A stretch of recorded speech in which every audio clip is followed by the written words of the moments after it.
O'Reilly right all along? Well, the Pentagon looks into ways to militarize the border. We're going to hear from Bill. And two former strippers explain just how dangerous it is to perform at house parties. Caution, you're about to enter a no spin zone, and that factor begins right now.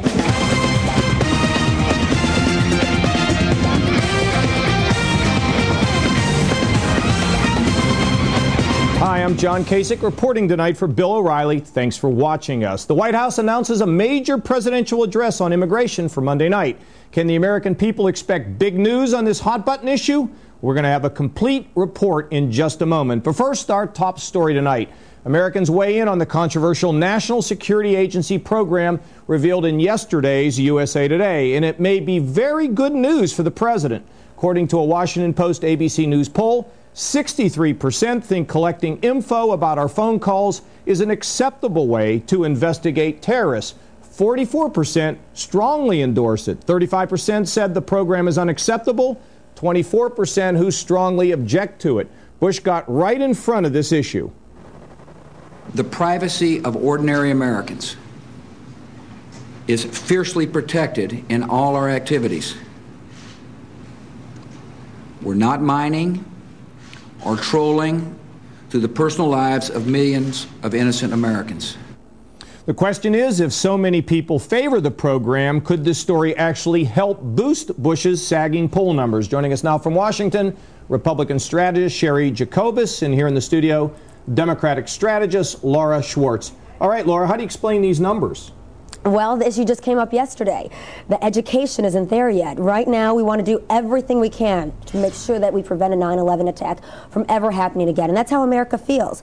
But this just came to the forefront. Congress needs to be educated on this. And both Democrats and Republicans alike want to know more about this program. Lindsey Graham, Boehner, Grassley, Specter. We want information in the Congress, and they're going to take that information and educate the public.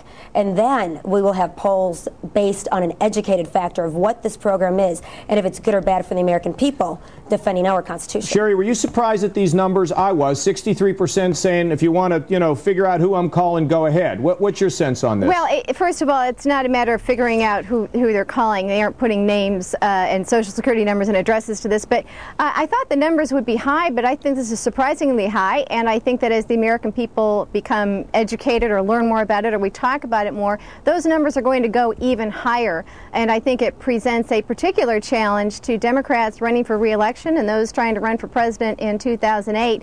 If they look like they are politicizing this issue, the American people are willing to make these concessions. They don't think it's that big a deal. It's not that big a deal. They want to know that their elected officials are doing everything possible to protect them from another 9/11. This helps the president. All right, Sherry, and helps General Hayden. Let me ask you this. Is there any limit to the amount of privacy that Americans are willing to give up in the name of security? In other words, some people say, I don't care if they even listen to me.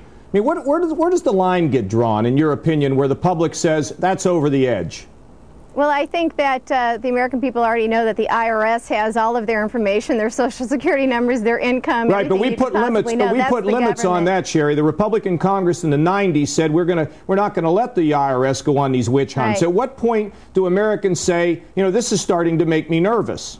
I think that they will let their members of Congress know. They're not at that point yet. I don't think they're anywhere near that point. I think 9/11 did change everything, and so we're still in a period that's sort of fluid. We're trying to find out where that marker is. But as I said, I think if it looks like it's being politicized for partisan purposes, if the Democrats do that, it's going to hurt them probably very seriously in the elections, and they need to really think twice before coming out against this. All right, Laura, what this fight now? With the polls being 63%, you think they'll go down? Sherry think they'll go up? I frankly don't know. I'm surprised because I'm actually very concerned about this myself. It makes me nervous. But does this fight, if there is a big fight on Capitol Hill, this could really help the president, couldn't it? Absolutely. And as far as politicizing this process, I really believe that Karl Rove and this White House are putting political strategy into national security.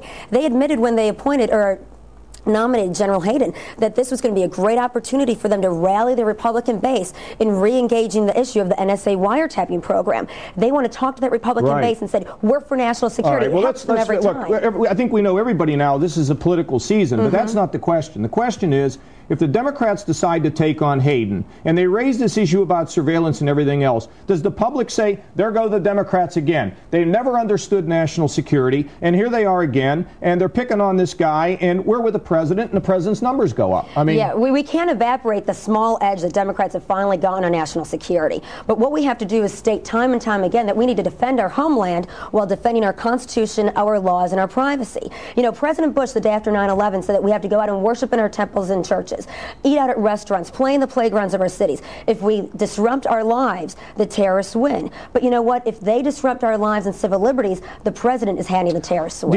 Do you think, Sherry, that this does in fact re-emphasize the Democrats' weakness? Now, you know, we hear Laura saying that the Democrats have gained on the issue of national security.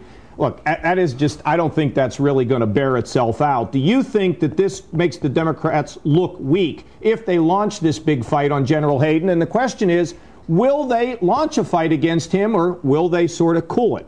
Well, I think they're probably trying to cool their jets a little bit now, knowing that this could be treacherous waters that they're going into. I think if it's fine for Republicans and Democrats on the Hill to ask the questions, to want an explanation, to accept the fact, the American people have to accept the fact that some of these questions will be answered in private due to the sensitivity of the program, obviously. But if these members of Congress appear to really be sincere in questioning, then they're okay. But if they launch a full-out political attack, I think it's going to be hard for them to pull back. The American people simply won't stand for it when it comes to our national security, and I think they have a pretty good nose for it. Laura, does Hayden get confirmed at the end of the day? Does he go to the CIA? Do things move forward? What do you think? Absolutely. I really don't think there's any doubt about it. I mean, he's got an incredible military record, and he will serve the CIA well, but it's going to be the forum that it gives the Democrats an opportunity to re-engage their voters for this November. I can promise you with these poll numbers, the Democrats are now going to have conference calls all weekend long trying yes. to figure out how to handle no this one's getting thing. a day off. Ladies, talking points. Yeah, you got it. All right, ladies, I want to thank you both. Thanks for your thoughts. And take a look at BillO'Reilly.com poll question. Can Bush make a comeback in the polls, yes or no? Coming up next, the Pentagon is reportedly looking into ways to put troops on the Mexican border. O'Reilly's been calling for it all along. Not everyone agrees with him. That's directly ahead.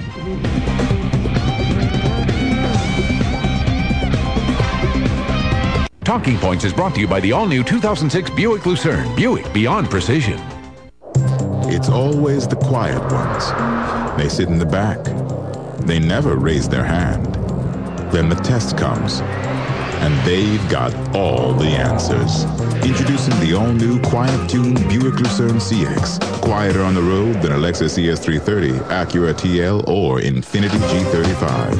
The Buick Lucerne, now starting under $25,500. See your Buick dealer today. Buick, beyond precision. The right software can make any size company more efficient, more agile, more responsive. In short, make your company more.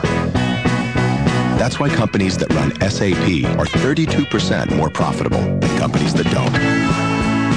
So the next time you put your company's money into software, choose the software that's most likely to return the favor. SAP. It doesn't matter if you develop software, build cars, or design video games. You can't afford to move slowly these days. Everyone's racing to create the future. So you need to be fast. Think fast, move fast, embrace change. It's not enough to keep up with the world. You have to stay ahead of it. Stay ahead of it. Stay ahead of it.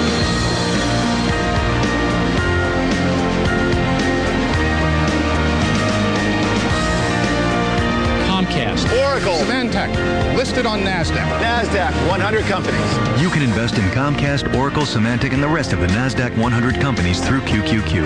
An investor should consider investment objectives, risks, charges, and expenses carefully before investing. For this and other information about QQQ, a unit investment trust, obtain a prospectus from your broker or visit NASDAQ.com/QQQ. Read carefully before investing. When it comes to money, we mean business. One team brings you financial news, investing tips, and expert advice you won't hear anywhere else. Saturday, going sky high? Some say it will hit 13,000. Take advantage of the Dow now. Then, is the housing bubble overblown? Get a real estate reality check. Plus, facing Iran's deadly threat, how will Wall Street survive the fallout?